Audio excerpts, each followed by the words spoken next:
Warahmatullahi wabarakatuh. Bismillah, alhamdulillah. Wassalatu wassalamu ala rasulillah Muhammad ibn Abdillah wa ala alihi wa sahbihi wa mawalah. Wala hawla wa la quwata illa billah. Wa'ad. Hadratul kiram yang kami hormati dan taati, Ketua Dewan Pembina Madrasah Virtual Alkimia Ki Haji Miftahul Akhyar, yang juga menjabat sebagai Rais Amnah Betul Ulama. Hadratul kiram yang kami hormati dan taati, Direktur Madrasah Virtual Alkimia Gus Dr. Ahmad Karomi MTHI, para mudarrisin di Madrasah Virtual Alkimia yang kami taati, serta para staf IT Madrasah Virtual Alkimia yang sangat kami banggakan. Tak lupa para pemirsa setia channel Madrasah Virtual Alkimia yang berbahagia. Alhamdulillah, kali ini kita dapat berjumpa kembali meneruskan kajian kita tentang kitab Al-Mabadi Al-Fiqhiyah karya Syekh Umar Abdul Jabbar. Salawat serta salam tidak lupa kita haturkan kepada baginda Muhammad SAW yang kita nantikan syafaatnya baik di dunia ini dan di akhirat nanti. Kemarin kita sudah membahas tentang Dima'ul Mar'ah. Jadi hal-hal yang darah, tentang darahnya seorang perempuan. Jadi kemarin kita sudah membahas tentang itu. Sekarang kita akan membahas ma yahrumu bihadasil asghar wa ma yahrumu fil janabah.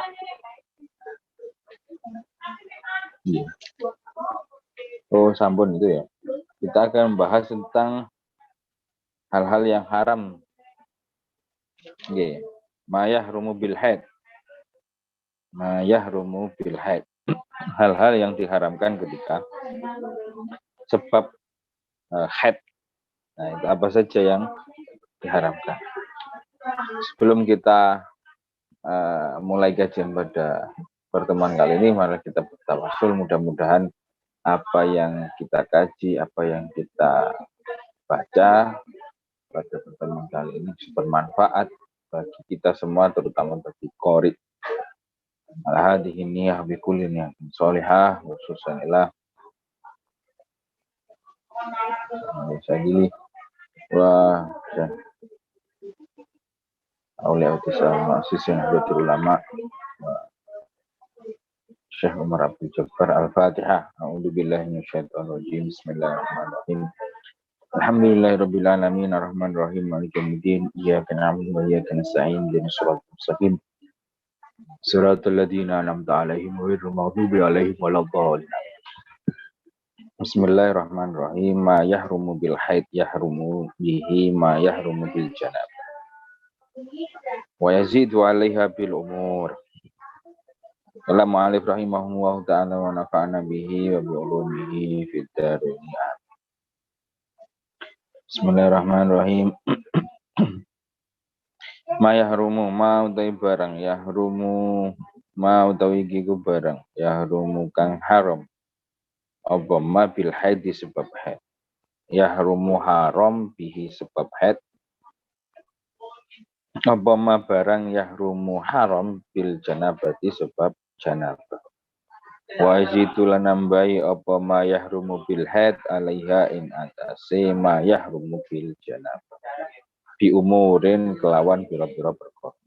Awaluha utawi kawitane umur iku asaumu poso ilan tiqai ilan kitai hingga ilan kitai dami hingga pedote gete liqauli Aisyah krono dawuhe Sayyidah Aisyah radhiyallahu anha. Radhiya muga-muga ngridhoi sapa Allah anha saking Sayyidah Aisyah. Dawune ana apa Sayyidah Aisyah? Kunna ana sapa ingsun. Kunna ana sapa kita. Nahidu iku haid. Sapa kita Banuk maru. Banuk maru mongko nuli diperintah kita bikodo isomi kelawan ngodo iso. Wala nukmiru lan ora den perintah bikodo irsolati kelawan ngodo iso. Saniha utawi kang kaping pindhone umur iku alwad'u iku wati. Alwad'u wati. Berhubungan suami istri. Niqaulihi ta'ala karena dawuh Allah Ta'ala Niqauli karena dawuh Allah Ta'ala halimahuluh disebut Allah. Dawuh ya napa? Fa'tazilun nisa'a fil haid. Fa'tazilu nisa'a fil haid. Dawuhnya yaitu fa'tazilu nisa'a bil haid. Fa'tazilu mongko becik ngadoi sapa sira kabeh anisa ing wadon sira kabeh fil haidi krana maksud haid. Wa qaulihi sallallahu alaihi wasallam dawuh Kanjeng Nabi Muhammad sallallahu muga ngrahmati sapa Allah alaihi ngatasi Kanjeng Nabi sallallahu alaihi keselamatan. Isna'u dawuh apa? Isna'u kulla syai'in illa nikah. Isna'u gawe sapa sira kabeh kula syair ing saben-saben suci-suci lan nikah kejaba nikah salisuha utawi kang kaping telune umur iku al istimta'u gawe enak iku istimta'u seneng-seneng bima kelawan perkara baina surat ing dalam antarane dengkul warubah lan baina surat ing dalam antarane udel ngapunten baina surat yang dalam antarane udul waruh batilan dengkul di qauli sallallahu alaihi wasallam Klauno gawune Kanjeng Nabi Muhammad sallallahu muga-muga maringi rahmat takdim sapa Allah alaihi ngatas Kanjeng Nabi sallallahu ban keselamatan laka iku tetep kedue sira maut barang faukul izari kang tetep ing atase sak dhuwure izar sarung. Jadi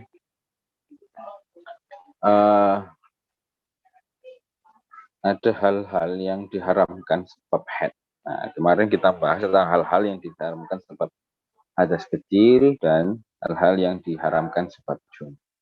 Sekarang kita membahas hal-hal yang diharamkan sebab ada hal-hal apa saja sebab haid kalau diharamkan. Ma yahrumu bil haid yahrumu bima yahrumu bil janabah.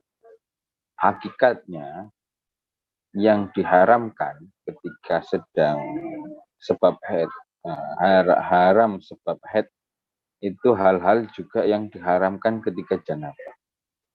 Jadi kalau dia haid itu dia otomatis haram juga melaksanakan sesuatu yang diharamkan ketika dia janabah. Seperti apa kayak kemarin qiraatul Quran. Tenang sal, karena dia diharamkan juga ketika janabah. Kalau janabah dia tinggal mandi, selesai terus bisa baca Quran, tapi haid kan nggak bisa. Nunggu masa haidnya tersebut itu hilang. Nunggu masa haidnya tersebut habis. Bima janabah, yazidu alaiha bil umur. Tapi akan tetapi nanti ada tambahan yang menjadi kekhususan dari haid tersebut. Jadi yang diharamkan ketika janabah itu diharamkan ketika haid. Begitu juga ada beberapa tambahan yang mana tambahan-tambahan tersebut itu nantinya juga diharamkan ketika janabah, tapi di haid ada tambahan beberapa. Ini ada 3. Awal wa saum ilang kita idami liqauli Aisyah radhiyallahu anha kunna nahidu wa nu'maru biqada'i shaum wa la nu'maru biqada'i shalah. Yang pertama adalah berpuasa sampai tuntasnya darah. Sampai darah tersebut itu putus atau darah tersebut itu tidak keluar lagi. Jadi nggak boleh puasa. Jadi orang yang haid, ketika haid dia tidak boleh berpuasa. Dalil apa yang digunakan yaitu dawuhnya Sayyidah Aisyah radhiyallahu anha. Kunna nahidu fa nu'maru bi qada'is shaum wa la nu'maru bi qada'is shalah. Kita haid dan kita diperintahkan oleh siapa? Jelas oleh Kanjeng Nabi karena beliau adalah istri dari Kanjeng Nabi. Maka kebanyakan memang hadis tersebut itu bersifat suami istri itu banyak dari Sayyidah Aisyah. Ketika kami haid, kami diperintah untuk mengqadai puasa, mengganti puasanya. Akan tetapi walanu maru biqada'i shalah. Akan tetapi kita tidak diperintah untuk mengganti sholat kita yang kita tinggalkan di masa haid tersebut. Jadi kalau masa haid dia tidak boleh sholat, tidak boleh berpuasa. Akan tetapi kalau dia sholatnya tidak boleh diganti. Apabila dia puasa maka puasanya harus diganti. Jadi kalau sholatnya tidak diganti, tapi kalau puasa dia harus nembel. Ini masa sebelum Ramadan sebelum ini orang-orang yang punya hutang puasa seharusnya dia harus nembel hutangnya tersebut. Hutang puasa itu supaya apa? Supaya nantinya dia pas waktu masuk ke bulan Ramadan, bulan puasa dia tidak mempunyai hutang. Jadi bagi yang mempunyai hutang puasa maka seharusnya dia sedari sekian dia harus mengkodok atau nyauri bahasa Jawa. Nyauri puasanya yang Ramadan kemarin dia puasanya bolong-bolong. Sekarang disauri apalagi sebelum masuk Ramadan. Terus yang kedua yaitu as-saniha al-wad'u liqauli ta'ala. Yang kedua yaitu adalah wati. Wati ini adalah berhubungan suami istri. Al-wad'u auto hamzah. Bagaimana hubungan suami istri itu nggak boleh berarti ketika haid. Wa tazilu an-nisa'u fil mahid. Jadi jauhilah nisa kamu, istri-istri atau wanita-wanita kamu ketika dia sedang haid. Jadi jangan ketika haid itu tidak boleh berhubungan suami istri. Kalau tidak boleh. Karena apa? Haid itu yas'alunaka 'anil mahid qul huwa adhan. Di Quran ada kaulnya Allah Subhanahu wa taala yas'alunaka 'anil mahid qul huwa adhan. Jika umat tanya pada kamu wahai kanjeng Nabi Muhammad, kul katakanlah wahai kanjeng Muhammad, huwa adhan. Haid itu adalah penyakit. Jadi kalau dia haid maka dia nggak boleh hubungan suami istri karena dia dianggap sedang sakit.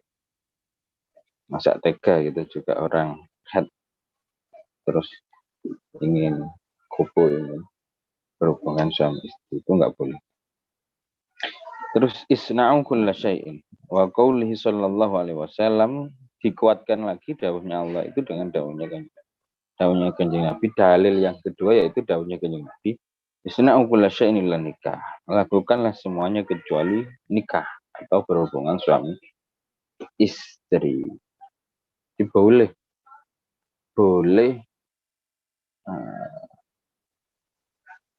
selain nikah boleh boleh rangkulan, boleh ciuman, tapi yang nggak diperbolehkan adalah nikah. Karena apa? Dia sedang haid. Yang terakhir yang ketiga yaitu salisuha al-istimta'u bima baina surrati wa rukbah qauli sallallahu alaihi wasallam laka ma fawqal izar. Ketiga, mencari kenikmatan di antara perut dan lutut. Nah, itu tadi. Dasarnya adalah dawuhnya Kanjeng Nabi Muhammad SAW, boleh bagimu anggota yang di atas sana. Jadi boleh di atas pusar, istimta di atas pusar boleh, di bawah dengkul juga, di bawah lutut juga boleh. Jadi yang nggak boleh baina surrawar, di antara lutut dan pusar itu tidak boleh. Kenapa? Dia sedang menjalani masa haid. Jadi yang boleh digunakan itu siwa baina surrawar rukbah, kecuali baina surrawar warukbah. Itu yang dilakukan. Jadi haid nggak boleh sesuai dengan jenabah, akan tetapi ditambahi 3 perkara. Yang pertama yaitu tidak boleh berpuasa, yang kedua yaitu tidak boleh berhubungan suami istri, dan yang ketiga adalah tidak boleh istimta apa ya bahasanya? Ya bermain-main di antara pusar sampai lutut. Itu. Selanjutnya yaitu as-shalah. Bab masuk, kita sudah masuk bab as-shalah. As-sholatu tawiki kun rangaken sholat. Qala dawuh sapa Allah Ta'ala halimah luhur sapa Allah, inna sholata satuhune sak temene sholat kan iku ono apa sholat alal mukminina ing atase wong kang mukmin. Al mukminina ing atase wong kang mukmin kitaban iku diwajibake mauqutan tur di waktu-waktu. Waqalan dawuh sapa Allah Ta'ala halimahur sapa Allah hafidu padha ngreksa sapa sira kabeh ala sholawati ing atase pira-pira salat was sholati lan salat al wusta kang tengah. Berarti sholatul wusta asar. Wa kumulan nderekno sapa sira kabeh, nderekno salat sapa sira kabeh lillahi krana Allah qanitina halih padha tunduk kabeh. Wa qala lan dawuh sapa Kanjeng Nabi Muhammad sallallahu alaihi wasallam, sallam muga-muga maringi rahmat takdim sapa Allah. Assalamu maring selamatan amsu sholawat iku tawi pira-pira 5 salat kadab tuhunna iku wis netepaken ing khom sapa Allah alal ibadi ing atase pira-pira kawulane Allah. Man utawi sapane wong iku ata lamun nekani sapa man bihina kelawan sholawatil khams lam yudayyi hale ora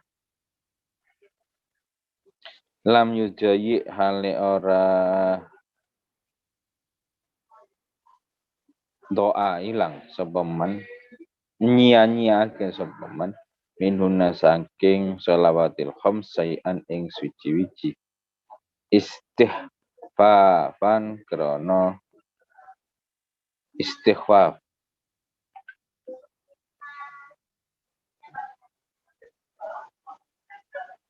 bihaqihina kelawan haki khamsu sholawat kana mengko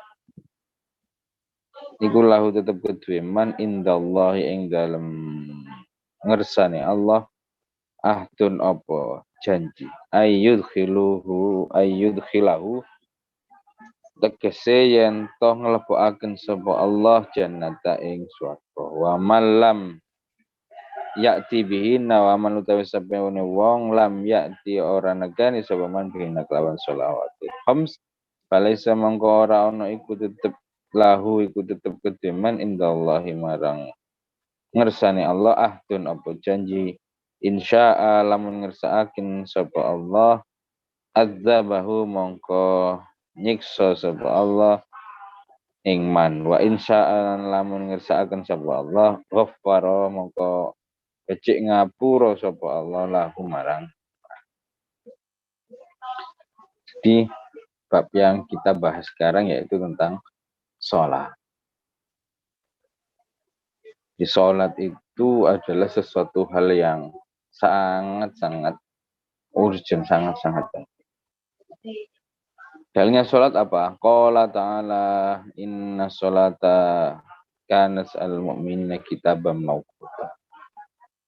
Jadi Allah Subhanahu wa taala dawuh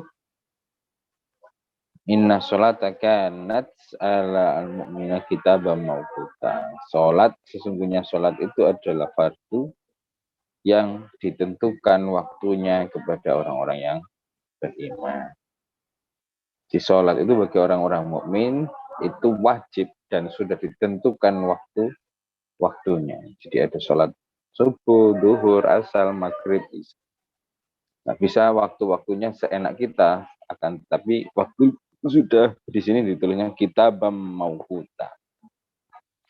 Fardu yang sudah ditentukan waktu-waktunya. Yang kedua yaitu dawuhnya Allah lagi ini. Qala ta'ala hafidhu 'ala sholawat was sholatil wusta wa qumu lillahi qanitin. Jadi qala dawuh Allah taala hafidhu hafid perihalalah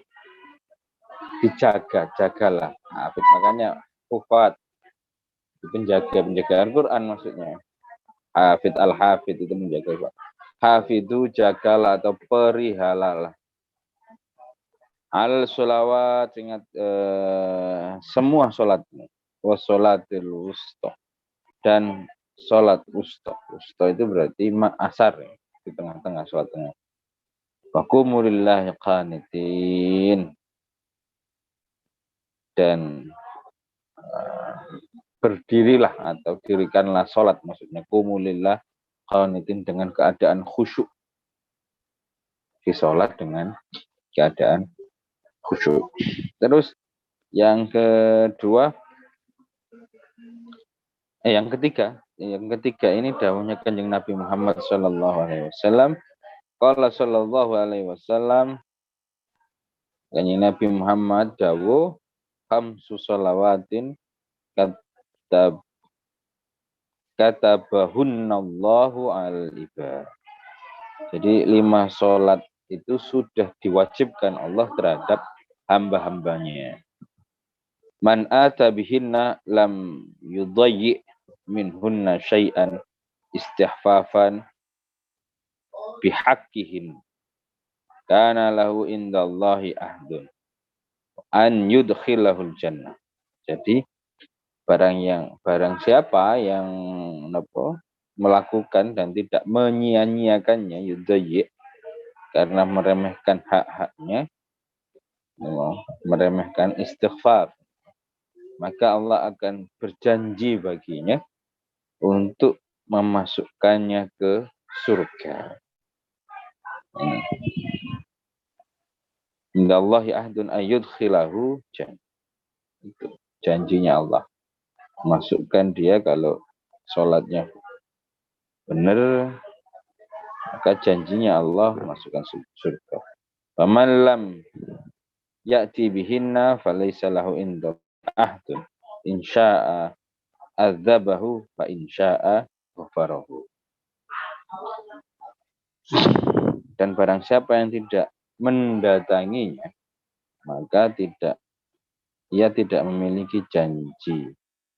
Allah tidak berjanji baginya. Jika Allah menghendaki, Allah nggak punya utang karena apa? Al-wa'du dain, janji adalah utang. Maka jika Allah berkehendak, dia akan menghukumnya azab Wa insya'a, dan apabila Allah berkehendak lain maka Allah bisa mengampuninya. Jadi Allah itu adalah zat yang maha mengampuni. Allah juga adalah zat yang maha menyiksa. Jadi semua ketentuan-ketentuan Allah, jikalau katakanlah memang dia berbeda dengan yang lain, maka Allah punya hak untuk baik mengampuni ataupun mengadab. Prerogatif biasanya.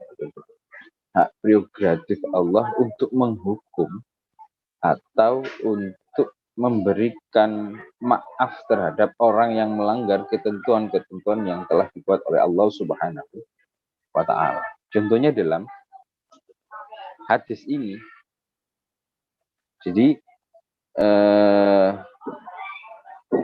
sholat yang telah diwajibkan, khamsu sholawatin katabtuhun Allah Ta'ala an ibadi. Jadi 5 sholat, man ata bihinna lam yudayyi min. Jadi 5 sholat ini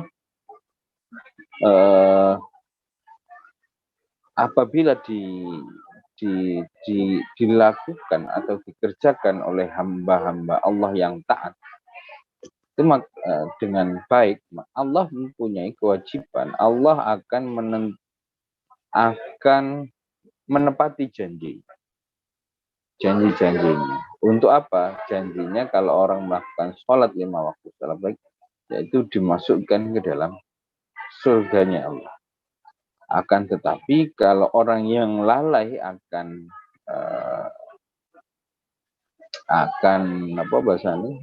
sholat tersebut, Allah berhak mengazabnya, memberinya hukuman.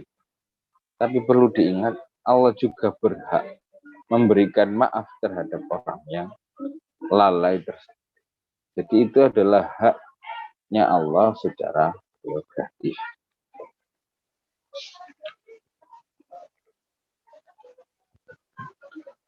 Jadi mungkin itu saja yang bisa saya berikan pada pertemuan kali ini. Insyaallah kita besok akan masuk syurut wujubis shalah sama syurut sihhatis shalah. Insyaallah sampai di pertemuan yang selanjutnya kita bahas tentang bab tersebut. Sekian dari saya, kurang lebihnya mohon maaf. Wallahul muwaffiq ila aqwamit thoriq. Syukran wa dumtum fi barakati wa najah. Wassalamualaikum warahmatullahi wabarakatuh.